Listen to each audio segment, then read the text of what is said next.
ম্যাচে যা হয়ে চলেছে সেটা যে তাদের গভীর ষড়যন্ত্রের খেলা, এটা কিন্তু আমাদের সমর্থকেরা ইতিমধ্যেই বুঝতে পেরেছে। এই অনাচার আর ষড়যন্ত্রের বিরুদ্ধে ক্লাব শেষ দিন পর্যন্ত লড়াই করবে এবং সাথে সাথে ভারতীয় ফুটবলের বর্তমান নিয়ন্ত্রক গোষ্ঠী শাসনতন্ত্রকে ছিন্ন করতে কঠিন পদক্ষেপ নিতেও কোনোরূপ দ্বিধা করবে না। আমরা শীঘ্রই মাননীয় কেন্দ্রীয় ক্রীড়ামন্ত্রীর সাথে সাক্ষাৎ করার ব্যবস্থা করব এবং মাননীয় মন্ত্রীর কাছে ভারতীয় ফুটবলের ক্রমসমান পরিস্থিতি তুলে ধরে তার হস্তক্ষেপের দাবি জানাব।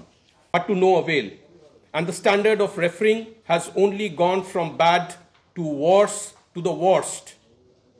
Even in the last ISL derby on 11th of January, we were denied a genuine penalty, and one of our most vital players, Shovik Chakraborty, was unnecessarily shown a yellow, which paved the way for a red card and suspension in the second half.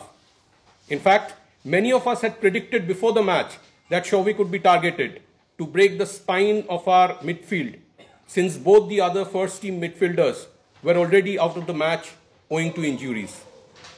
It is now crystal clear that the powers that be would never allow us to flourish and prosper in the ISL.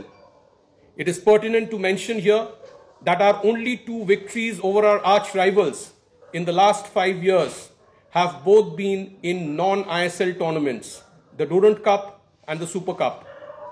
The stepmotherly treatment in ISL has made us wonder whether the ISL is still being run in the spirit of a one city, one club, with which it was envisaged originally.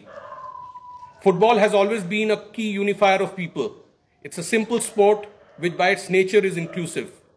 Football as a game has always broken the barriers of the rich and the poor, color, caste, religion and creed. This is why it is the most popular and viewed sport in the world. However, in India, the incompetent and impotent Football Federation has sold its soul to a private party and ensured that the top league of the country is controlled and managed by a private company, which in turn have ensured that only their rich and powerful friends are given preference and advantage. The ridiculous observations of the AIFF refereeing Supremo yesterday is in direct contrast with the opinion of eminent ex-footballers, commentators, and football analysts. These people have made Indian football a laughing stock which a legacy institution like East Bengal will not tolerate.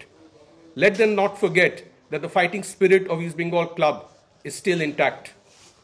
Our supporters have already come to terms with the fact that it's a game of conspiracies and intrigue that is prevailing over the actual game on the field in the ISL, and the club will fight and not hesitate to take steps to disrupt the current oligarchy prevailing in Indian football. We would soon be seeking an appointment with the Honorable Union Sports Minister to apprise him of the sorry state of affairs in Indian football and demand his intervention.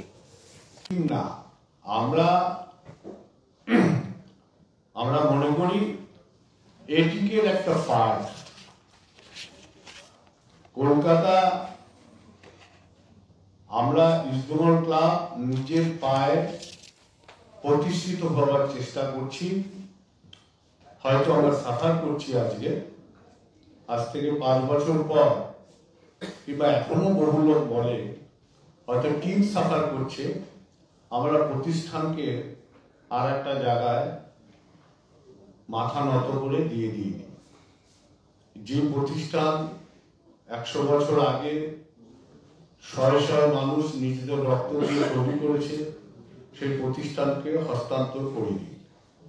আমরা না একটা drafting পেয়েছি, না আমরা কোনো সুযোগ পেয়েছি player কেনার, কোনো সুযোগ একমাত্র পাইনি আমরা। মহারান তো যদিও ওখান থেকে এসছে, বাকি যারা ISL এর পরবর্তীকালীন এসছে প্রত্যেকে ড্রাফট পেয়েছে, একমাত্র ইস্টবেঙ্গল ক্লাব পায়নি।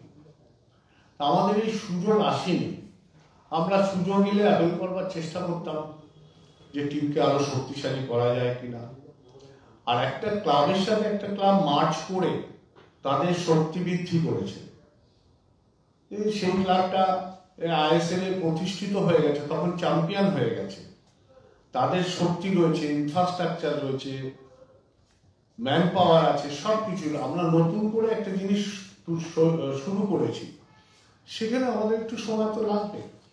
কেন্দ্রীয় ক্রীড়ামন্ত্রীর কাছে যাচ্ছি আমি বিভিন্ন সময়, বেশ কয়েকদিন ধরেই দেখছি, কয়েক মাস বলবো, দিন না, যে কখনো কখনো কেন্দ্রের ক্রীড়ামন্ত্রীর কাছে ফেডারেশন যে কিছু আলোচনা করছে, ফেডারেশনকে ক্রীড়ামন্ত্রক ডাকছে, আমরাও সেরকম একটা আবদার নিয়ে যাচ্ছি, দেখা যাক কি হয়। আমরা তো সাংবাদিকদের দেখেছি এবং বন্ধুত্ব সম্পর্কে আলোচনায় বসেছি। আমরা আপনাদের কাছ থেকেও জানতে চাইছি কোনো সুরাহার রাস্তা আপনারা পান কিনা, আমাদের দিতে পারেন একটা উপদেশ, আমরা সেই রাস্তাও যেতে পারি। আমরা সেই সন্ধানেই আছি ক্রীড়া মন্ত্রকের কাছে যেতে, কোন অশুভ শক্তি আমাদের কাজ করছে, না কোনো জায়গায় টেকনিক্যাল ভুল হচ্ছে, না ইচ্ছাকৃত হচ্ছে, কি জিনিসটা আমরা উদ্ঘাটন করতে চাই। তাদের যারা ধনী বন্ধু, আমার মনে হয় যারা প্রাইভেট লিগ চালায়, যে সংস্থার কাছে দায়িত্ব আছে, এবং প্রত্যেকটা মানুষের কাছে এটা পরিষ্কার, যতক্ষণ না আমরা ক্রীড়া মন্ত্রকের কাছ থেকে গিয়ে কথা বলে কোনো একটা রাস্তা বের করতে পারছি, ততক্ষণ আমরা প্রকাশ্যে এটা না বললেই বাঞ্ছনীয়, এবং আগামী দিনে প্রয়োজন হলে আমরা নিশ্চয়ই বলবো।